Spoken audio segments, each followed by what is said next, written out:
అందరికీ నమస్కారం అండి. సద్గురు జై శ్రీకృష్ణ ఛానల్‌కి స్వాగతం. ఈరోజు మాఘ శుక్రవారం. ఈరోజు భక్తి శ్రద్ధలతో ఈ కథ విన్నవారికి, చూసిన వారికి శివానుగ్రహం పొందుతారు. కోటి జన్మల పుణ్యమనేది కలుగుతుంది. కథ: పూర్వం భగీరథుడు తన పూర్వీకుల ఆత్మలకు మోక్షము కలిగించేందుకు ఎన్నో సంవత్సరాలు తపస్సు చేశాడు. ఆ భగవంతుడు అయిన బ్రహ్మ ఆ తపస్సుకు మెచ్చుకొని అతని ముందు ప్రత్యక్షమయ్యాడు. ఇక అతను తన తపస్సును మెచ్చుకొని తనకి ఒక కోరికను ఇచ్చాడు. అప్పుడు రాజు స్వర్గంలో ఉన్న గంగా నదిని భూమి మీదకి వచ్చేలా చేసి, తన పూర్వీకుల మీద ప్రవహించేలా చేసి వారికి మోక్షాన్ని ఇవ్వమని కోరుతాడు. అప్పుడు బ్రహ్మ అతనితో, శివుని ద్వారా అది సాధ్యమవుతుంది అని అతన్ని మీరే ప్రార్థించి ఆ కార్యం జరిగేలా చూడమని చెబుతాడు. దానికి భగీరథుడు తిరిగి శివుణ్ణి ప్రార్థించాడు. అప్పుడు శివుడు ప్రత్యక్షమవడం జరుగుతుంది. అతను చెబుతాడు, గంగ తన జుట్టులో నుంచి రావటం వలన మాత్రమే ఇది సాధ్యమవుతుంది. తాను నేరుగా భూమి మీదకు వస్తే వినాశనమని చెబుతాడు. ఇక తన జుట్టు కొప్పులా తిరిగి, సుడులతో తిరిగి కొప్పులా ఉంటుంది. అప్పుడు గంగ అతివేగంగా వస్తూ ఉంటుంది. ఆమె మొదట కోపంతో శివుణ్ణి సైతం ముంచెయ్యాలని అనుకుంటుంది. కానీ ఆమె పశ్చాత్తాపపడే వరకు భగవంతుడు ఆమెను కదలకుండా చేశాడు. ఇక శాంతించిన గంగ తన తప్పు తెలుసుకొని మెల్లగా శివుని కొప్పులోకి వెళ్తుంది. ఆకాశం నుంచి మేళ తాళాల శబ్దాలతో అందులోకి ప్రవేశిస్తుంది గంగామాత. తర్వాత భగీరథ పూర్వీకులు మీదకు వెళుతూ వారికి మోక్షాన్ని ఇస్తుంది. ఆధునిక కాలంలో దీని ద్వారా శివలింగం మీద స్నానం చేయటం అనే ఆచారం ఇంకా కర్మ ద్వారా సిద్ధించే విధంగా చేయటం చేస్తారు. దేవతల యొక్క శక్తి ఒక సమయంలో తరిగిపోతుంది. వారికి తిరిగి శక్తి రావటానికి వారు పాల సముద్రం చిలకటం జరుగుతుంది. దీనికి దేవతలు ఒక్కరే సరిపోరు. రాక్షస గణం కూడా అవసరమని వారిని కూడా అక్కడికి తీసుకువచ్చి, అందరూ వచ్చి మేరు పర్వతం ఇంకా విష్ణు యొక్క కూర్మ అవతారం సహాయంతో వారికి సర్ప సహాయంతో పాలసముద్రం చిలకటం మొదలుపెట్టారు. కుడివైపు దేవతలు, ఎడమవైపు రాక్షసులు ఉన్నారు. ఇలా వాళ్ళు ఆ సముద్రం చిలుకుతూ ఉన్నప్పుడు వాసుకి సర్పం బాధతో అలిసిపోయి విషాన్ని కక్కుతుంది. ఇక్కడ ఇంకొన్ని పురాణాల్లో సముద్రం నుంచి విషం వస్తుంది అంటారు. ఆ విషాన్ని మహాపరమేశ్వరుడు తన గొంతులో ఒక మూలాన ఉంచుకున్నాడు. ఎంత గొప్పవాడో కదా! అలా సముద్రం చిలుకుతూ ఉంటే అది చిందర వందరగా మారిపోయి అందులో నుంచి ఎన్నో అద్భుతాలు బయటికి వస్తూ ఉన్నాయి.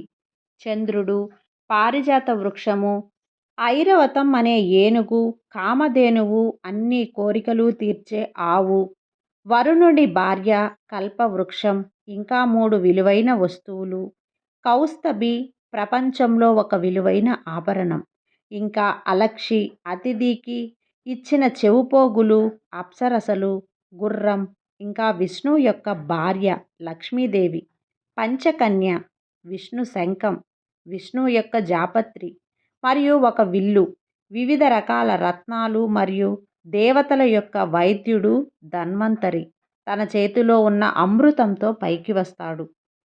తర్వాత దేవతలందరూ దాన్ని అసురుల నుంచి తెలివిగా పొందటం జరుగుతుంది. ఈ విధంగా మహాలోకం విరాజిల్లుతూ ఉంటుంది. ఇలా లోకమంతా ప్రశాంతంగా ఉండగా బ్రహ్మ యొక్క అజాగ్రత్త వల్ల వేదాలు ఒక రాక్షసుడు దొంగతనం చేస్తాడు. అతని పేరు హయగ్రీవ. వేదాలు పోవటం వలన భూలోకంలో మొత్తం చీకటి, ఇంకా అజ్ఞానం, పాపం, అన్యాయం, అక్రమాలు పెరిగిపోతాయి. ఇది ఇలా ఉంటే విష్ణు భగవానుడు దీనికి ఖచ్చితంగా ఒక పరిష్కారం చెయ్యాలి అని కోరుకుంటాడు. అప్పుడే తెలుస్తుంది హయగ్రీవ వేదాలు దొంగలించి సముద్రంలోకి వెళ్ళిపోయాడు అని. అప్పుడే విష్ణు భగవానునికి ఒక ఆలోచన వస్తుంది. అది మత్స్య అవతారం, చేపలాగా మారటం. ఇది ఇలా ఉంటే భూలోకంలో ఒక గొప్ప వ్యక్తి ఉండేవాడు. అతని హృదయం ఎంతో గొప్పది. ఇంకా ఎప్పుడూ దేవుడి పట్ల గౌరవం, భక్తి, ఇంకా భయం కలిగి అతని సేవలు పరితపిస్తూ యజ్ఞాలు, హోమాలు, తపస్సు చేస్తూ ఉండేవాడు. అతని పేరే సత్యవ్రతుడు.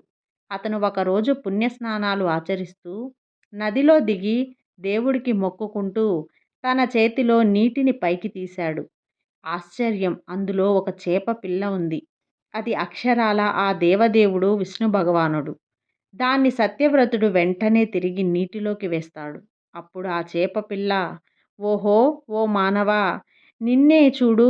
దయచేసి నన్ను ఇలా ఒంటరిగా ఈ నీటిలో వదలకు. ఇక్కడ ఉన్న పెద్ద చేపలు నన్ను తినేస్తాయి. ఇంకా నీకు నేను ఎవరికైనా వలలో దొరికితే నన్ను వాళ్ళు పట్టుకొని తినేస్తారు. దయచేసి నన్ను నువ్వు కాపాడు అంది ఆర్దింపుగా ఆ చేపపిల్ల. జాలిపడిన సత్యవ్రతుడు దాన్ని పట్టుకొని కమండలంలో ఉంచి దాన్ని తన ఇంటికి తీసుకువెళ్తాడు. మరుసటి రోజు ఆ చేప పిల్లను చూడగా అది కమండలంలో పెద్దదిగా అయింది. ఓహో! ఓ పెద్ద మనసు ఉన్న పెద్దాయనా! నువ్వు నన్ను ఇంత చిన్న దానిలో ఉంచావు ఎలా అయ్యా? దయచేసి వేరే దానిలో నన్ను ఉంచు అంది ఆ చేప. దానికి అతను కుండలో వేస్తాడు. మళ్ళీ మరుసటి రోజు అది కుండలో పెద్దదిగా అవుతుంది. దాన్ని చూసిన అతను ఆశ్చర్యం చెందుతాడు. అప్పుడు అది అబ్బా! నన్ను మీరు ఎక్కడ కూడా ఇరుకు గదిలోనే బంధిస్తున్నారే అని మీరు గొప్పవారు అనుకున్నా. కానీ ఎందుకు ఇలా చేస్తున్నారు అని నాకు సరిపడే చోటులో నన్ను ఉంచండి అందే రాగంగా. ఇక సత్యవ్రతుడు ఆ చేపను తీసుకొని వెళ్ళి ఒక సరస్సులో ఉంచుతాడు. అక్కడ అది పెద్దది అవుతుంది. తిరిగి ఒక నదిలో తరువాత సముద్రంలో. ఆశ్చర్యం! సముద్రంలో కూడా పెద్దది అవ్వటం చూసి సత్యవ్రతుడు, ఓహో! ఏమిటి ఈ మాయ? ఓ భగవంతుడా! ఏమిటి ఈ లీల?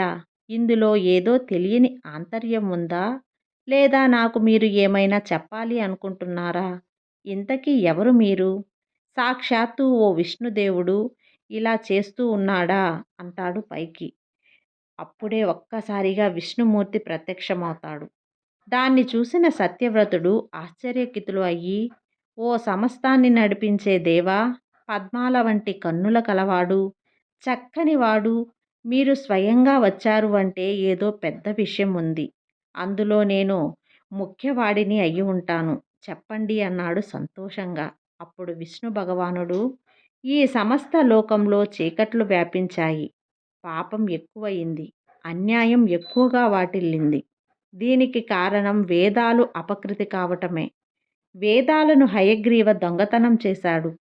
ఈ రోజు నుంచి 7 రోజుల్లో ఈ సమస్త భూమండలం నీటిలో మునిగిపోతుంది. నువ్వు చేయవలసిన కార్యం ఏమిటి అంటే, నువ్వు జీవరాశులని, ఇంకా ధ్యానులని, ఋషులని ఇక్కడికి ఆ రోజు తీసుకురావాలి.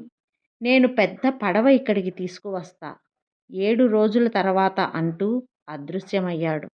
ఇక ఆనంద బాష్పాలతో మొక్కుతూ ఉన్న సత్యదేవుడు విష్ణు చెప్పిన పనిలో లీనమయ్యాడు.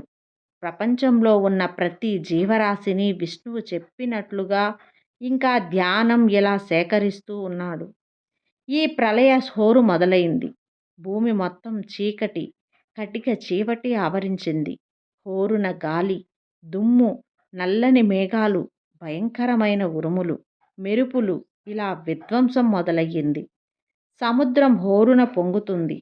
అలా 7 రోజుల తర్వాత సముద్ర ఒడ్డున సత్యవ్రతుడు విష్ణు చెప్పిన జీవరాశిని ఇంకా ఋషులతో ఎదురుచూస్తూ ఉన్నాడు.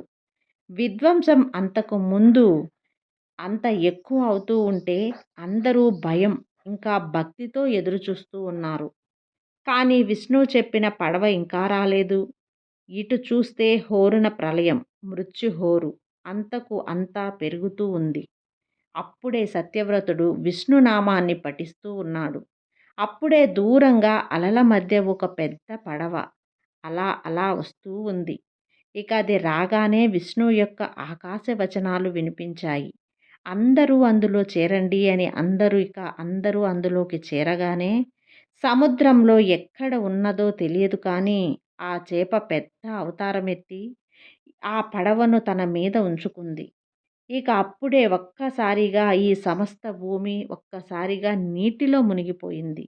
ఇక మత్స్యావతారంలో ఉన్న విష్ణు భగవానుడు సముద్రంలో ఉన్న హయగ్రీవును పట్టుకొని అతన్ని అంతం చేస్తాడు.